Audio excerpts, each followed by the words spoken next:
Don't make a fuss. It's not your day. That's what my mother hissed as she nudged me away from the front table, the one dressed in gold linens, crystal flutes, and laughter. Instead, she pointed me toward the corner. A folding chair next to a stack of poorly wrapped gifts and a half-deflated balloon bouquet. Just be grateful we even invited you, she added under her breath. And that was the moment something inside me, something I'd been holding on to for years, snapped. My name is Alyssa Monroe, and from wherever you're watching this, stay with me. Have you ever felt like a ghost at your own family celebration? Like your presence is tolerated, but never truly seen? Because that night, I disappeared in plain sight. I had flown in straight from New York, where I'd spent 3 back-to-back weeks working 16-hour days on an international arbitration case, one that had just closed a $7.2 million deal. I hadn't even unpacked yet. And yet, here I was, dismissed like the coat check girl at my younger sister's engagement party. It wasn't even the chair placement. It was the message. The bride's father, Mr. Curtis, a real estate mogul who once said I looked too plain to be a lawyer, chuckled as he passed by me. Gift tables where the help sits, huh? My own father laughed. Laughed. No one corrected him. Not my mom. Not my sister. Not even the fiancé, who once cried in my kitchen asking for resume help. They called it an intimate upscale dinner. I called it a calculated public humiliation. Crystal chandeliers, seafood towers, personalized menus. But no seat for the girl who once paid the mortgage when Dad's business went belly up for a year.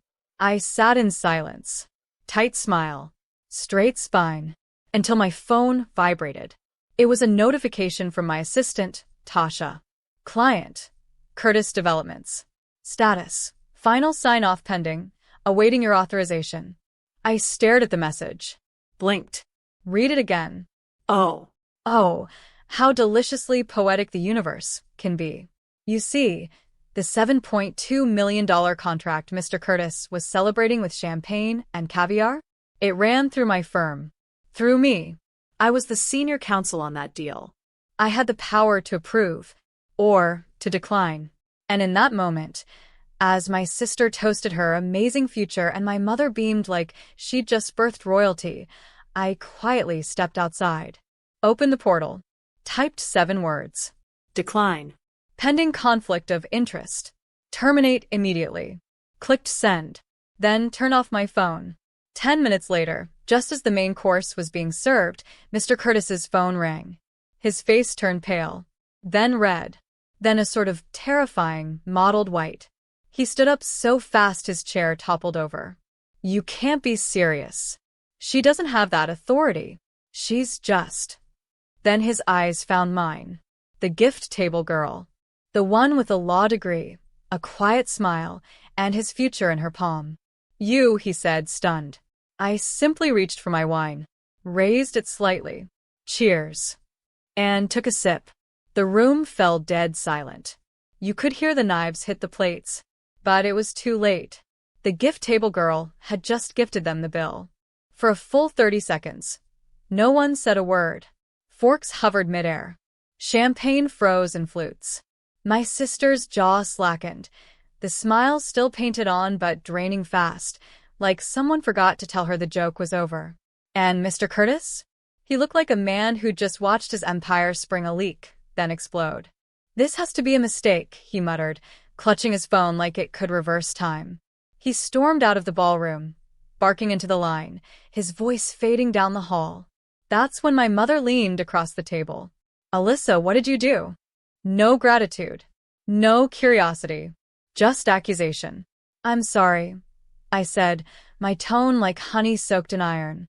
I didn't realize sitting next to wrapping paper disqualified me from basic human decency. Dad stood up then, face flushed.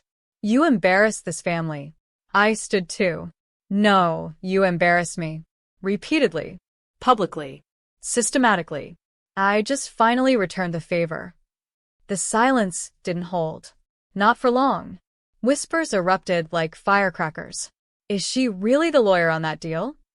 That's the firm handling Curtis Developments? Didn't she go Ivy League or something? Funny how quick people remember when the consequences start paying visits. I stepped out into the garden, the air cool and sharp, exactly what I needed. My heels clicked over stone like punctuation marks. Then I heard her voice. Alyssa. My sister. She followed me out, dress clinging to her like silk arrogance. You couldn't just let me have this day? I turned slowly. Oh, you mean the day where I flew across the country to be humiliated at your altar of self-importance? You always think you're better than everyone. I laughed. No, I just stopped believing I was less. There's a difference. She folded her arms. So, this is revenge? No. This is a reminder. Of what? I walked up to her. Close. Close enough that she couldn't avoid the reflection in my eyes. That the woman you try to sit next to the gift table was the gift. Back in the ballroom, the mood had soured. Mr. Curtis hadn't returned. Dad had stopped smiling. Even the caterer looked tense. And that's when something truly cinematic happened. One of the major investors on the Curtis project, Mr. Leong, a quiet man from Singapore who hadn't spoken a word all evening, stood up, walked over to my table, held out his hand. Miss Monroe, I've followed your career. You're brilliant. Everyone turned to look. If you ever open your own firm, I'd like to be your first client. I took his hand, smiled. Funny. I've been considering it. The fallout came fast. Mr. Curtis's deal fell apart by Monday. A leak in the press revealed financial inconsistencies he'd been hiding. My firm cut ties. His stock price dropped overnight. As for my parents, they called, texted, left voice notes about how families should stick together and how I overreacted. I didn't reply, but I did take one action. I sent my parents a check. $7,200. Exactly 0.1% of the deal they helped ruin. Memo line. For the chair. Hope it was worth it. Because sometimes revenge isn't rage. It's a smile, a sip of wine, and a reminder that they built a throne of disrespect and sat me beside it. Now I build empires.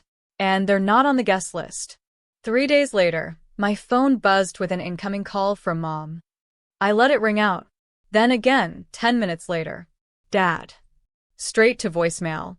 By the 5th attempt from my sister this time, I turned my phone off. They weren't calling out of remorse. They were calling because the world around them was starting to crack, and I was the only one who had ever kept their house from sinking. But I wasn't going back to patch up the leaks again. At the office, things had shifted. My name was being whispered down corridors by people who once brushed past me like I was part of the wallpaper. 2 partners pulled me into a meeting that Friday. Alyssa, one said, clearing his throat. There's talk of restructuring the senior team. We'd like to nominate you to lead a new division. Not because they suddenly respected me, but because power doesn't go unnoticed once it's exposed. I appreciate it, I said. But I've made my decision. They both blinked. You're leaving? One asked. I nodded slowly. Yes. I've been building something quietly for years. And now, I'm taking it public. That night, I launched the press release. Monroe Law, a firm founded by women, led by fire, built by truth. I had 12 clients lined up in the first hour. By dawn, I had 50. By the end of the week, over 100. Including Mr. Liang's entire investment portfolio. My sister, meanwhile, posted a carefully filtered photo of her post-engagement getaway. But I knew the truth. Mr. Curtis's business was under investigation. Her fiancé's family had cut off funding, and the wedding planner had quit mid-contract. Because money doesn't move without respect, and I had taken that respect with me when I walked out of that ballroom. Then came the article. Who is Alyssa Monroe? The lawyer who crushed a multi-million deal with one swipe. My inbox exploded. So did my parents' phones. I know this because I got a text from my mother for the first time in weeks. It read, "We're proud of you. Let's talk." I read it. Let it sit there. Didn't respond. A few hours later, she sent another. "We made a mistake. Please come home." Funny. That word. Home. Was it the place where they sat me by garbage and wrapping paper? Where my worth was measured by car keys and social status? No. That wasn't home. That was just the place I outgrew.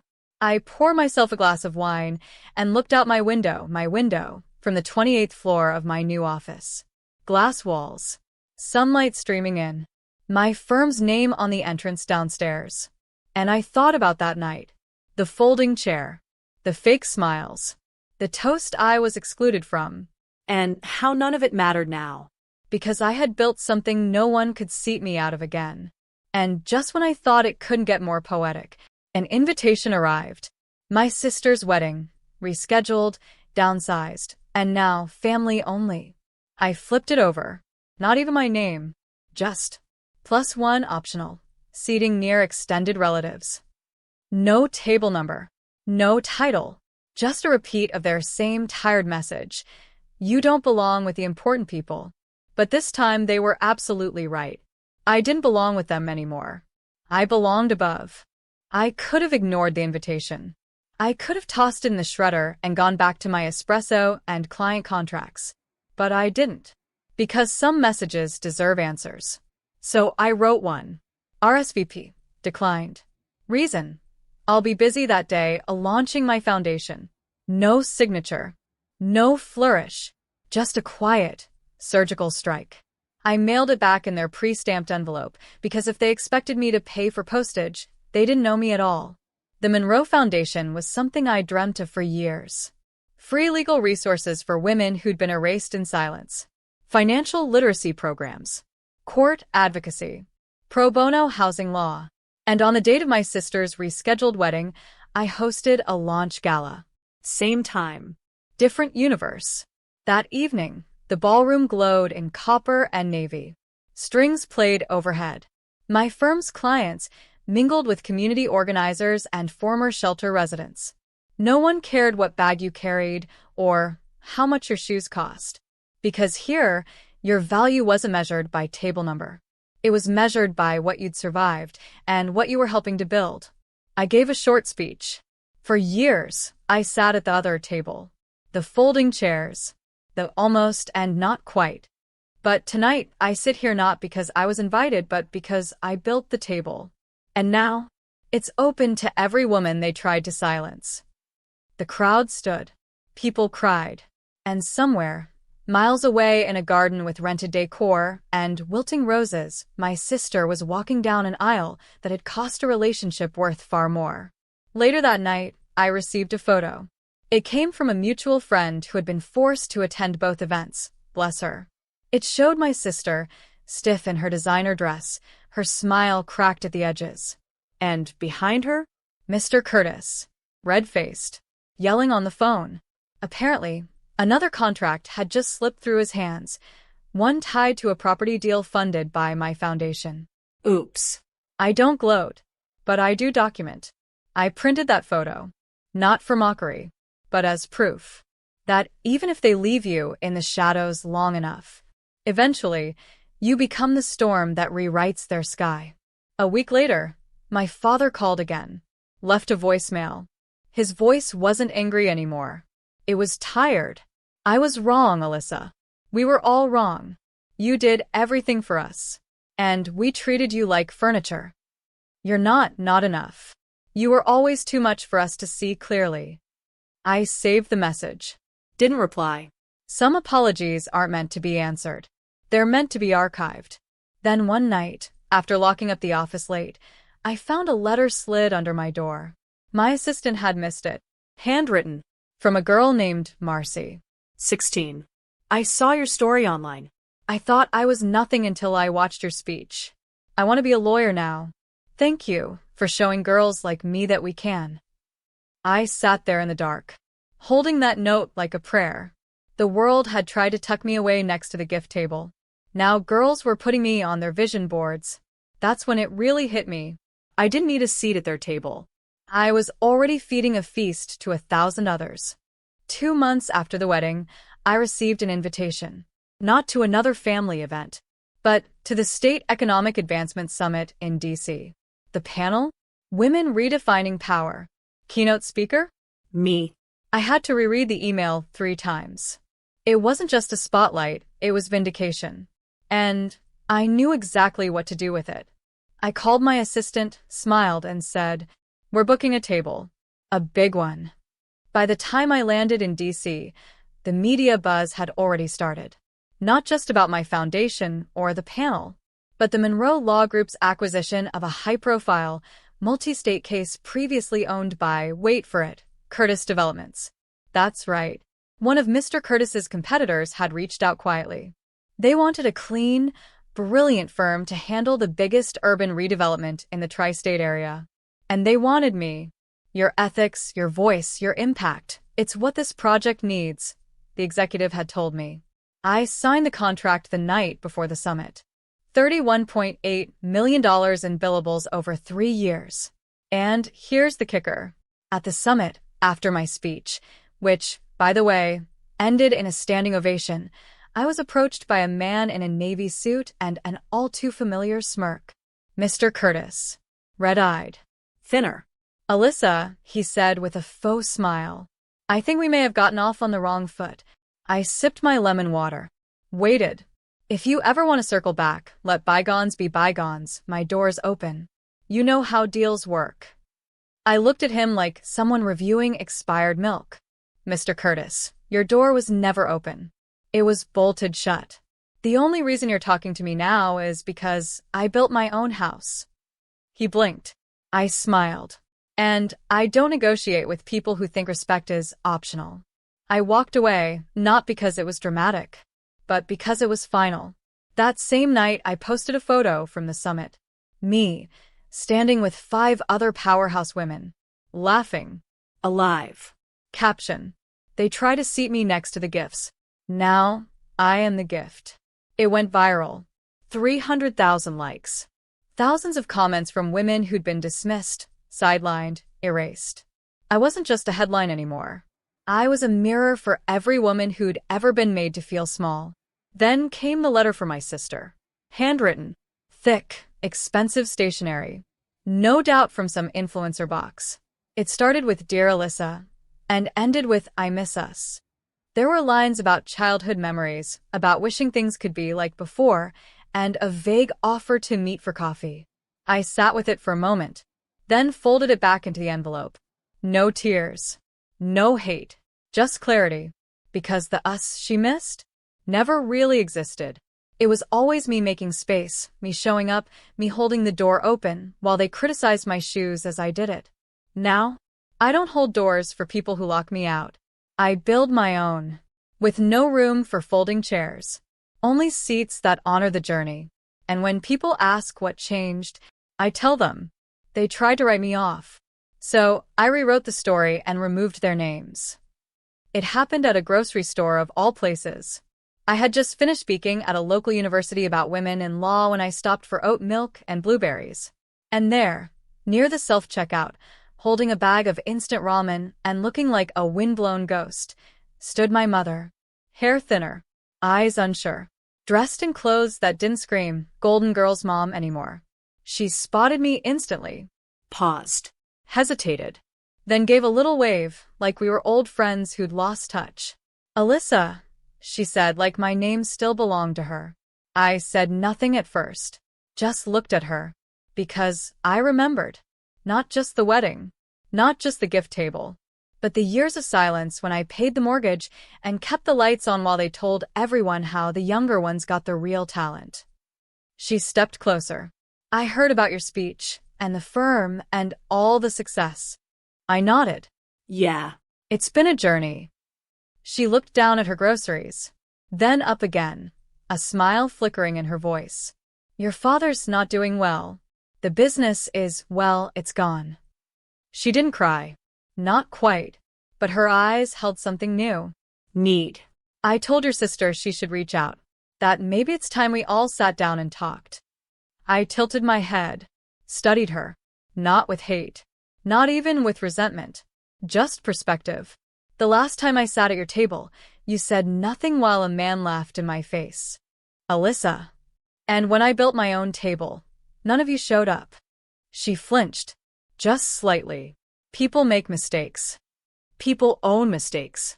You watched me carry the family on my back and still questioned if I belonged." There was a pause then. A long one. Then she reached into her purse and pulled out a photo. Me, age 9. Holding a certificate. Beaming. You always had it in you, she said softly. For the first time, her voice cracked. We didn't know how to support someone like you. I stared at the photo.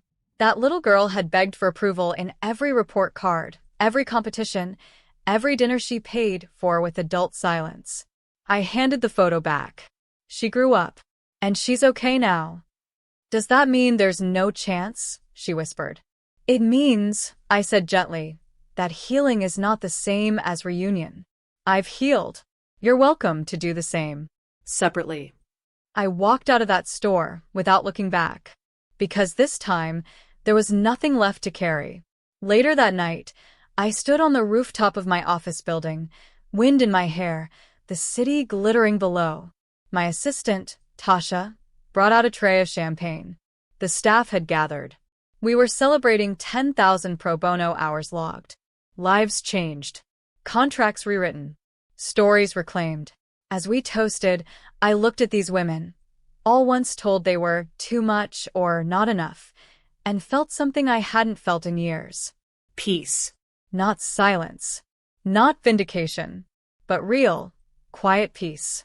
The kind that doesn't need applause.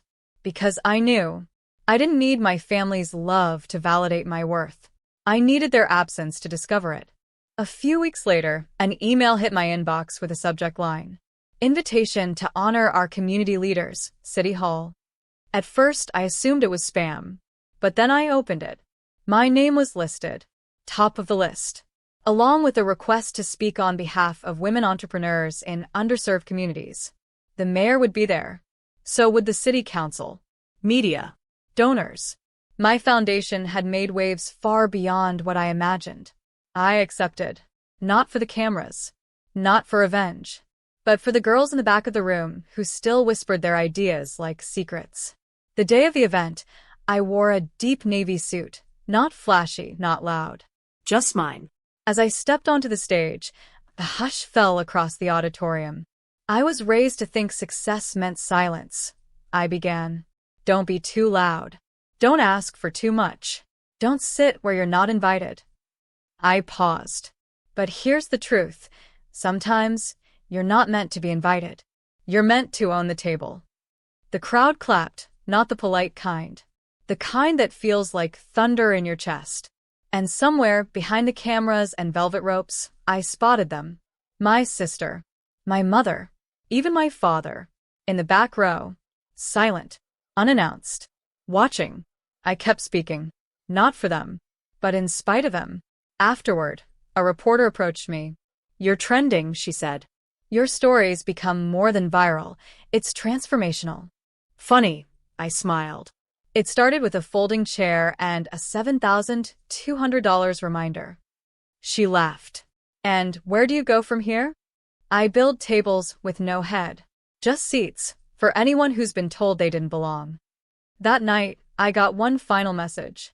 A letter, delivered by courier. Inside a check. $7,200. And a sticky note. We're sorry. We finally understand. Mom and Dad. No words. No calls. Just money. Almost poetic, in its way. Because money was how they measured value. And now, they were paying me back in the only language they understood. I didn't deposit it. Didn't return it. I framed it. Hung it in my conference room under one line. This is the cost of silence, and the price of finally being heard. And still, I didn't hate them. That was the real twist. I didn't need to hate them. Because hatred keeps you tied to the very people who never bothered to untie you. Instead, I let go. Not out of kindness, but out of freedom. On the one-year anniversary of Monroe Law Group, we hosted a gala. Women from shelters came in gowns we bought. Clients turned employees brought their kids. A jazz trio played in the courtyard. And in a corner, a young woman sat alone, quietly sipping punch. I approached her. First event. She nodded. Nervous smile. I'm not sure I belong here. I grinned. Neither was I once. I handed her a seat card. It read, Head of Table. She blinked. Me? You're already rewriting your story, I said. Might as well sit where it begins. Because that's what they never understood. They thought they were raising a servant. They raised a storm. The final twist came not in a courtroom, not at a gala, but in a quiet room filled with books. A local high school invited me to speak during career week. I expected polite claps, bored faces, maybe a few questions at the end. What I didn't expect was the girl in the back row. She raised her hand, soft voice trembling. What do you do when your own family doesn't believe in you? The room froze. Every student turned. She didn't look away, she looked at me. And my heart cracked open all over again. Because she wasn't asking for advice. She was asking if I'd survived. I walked to her. No mic. No podium. You remind me of someone I used to know, I said. She worked twice as hard to be seen half as much. Paid every bill with silence. Sat at every table knowing it was never hers. Then one day, she stopped asking for space and started building her own. The room went quiet. And then, applause. Not thunderous. Not dramatic. But real. Honest. Afterward, that same girl handed me a drawing. Me, standing at a table, surrounded by women. The words on the table read, "We built this together." I held it like scripture. And I knew this was the real end of a story. Not the petty contracts. Not the broken apologies. Not the wedding, or the sticky note, or the $7,200 check. The real ending was this. I had become the woman I needed when I was 13. Weeks later, a package arrived at my office. No return label. Inside, a velvet box. A delicate, high-end folding chair. Miniature. Bronze. Mounted on a plaque. Engraved with, "The last time they seated you there." No note. No name. But I knew. My sister had seen the interview I did with Vogue Business. She heard me say, "My family sat me by the gift table once. I'm not angry anymore. I just don't eat with people who made me starve." I placed the miniature chair on my office shelf, next to the framed $7,200 check. Artifacts, not anchors. Proof of how far I'd come, not who I'd been. The house I once dreamed of sharing with family, now a group home for young women aging out of foster care. Fully funded by Monroe Foundation. Each girl gets her own key. Each room is painted in soft blues and golds. There's no gift table. No hierarchy. Just love. The kind that includes, not the kind that demands. And me? I don't need a chair anymore. I stand now. I lead. And when someone asks me what my title is, I don't say CEO, or founder, or attorney. I say, I'm the one they tried to seat in silence, who turned every room into a revolution. Because in the end, they gave me a chair. I built a kingdom.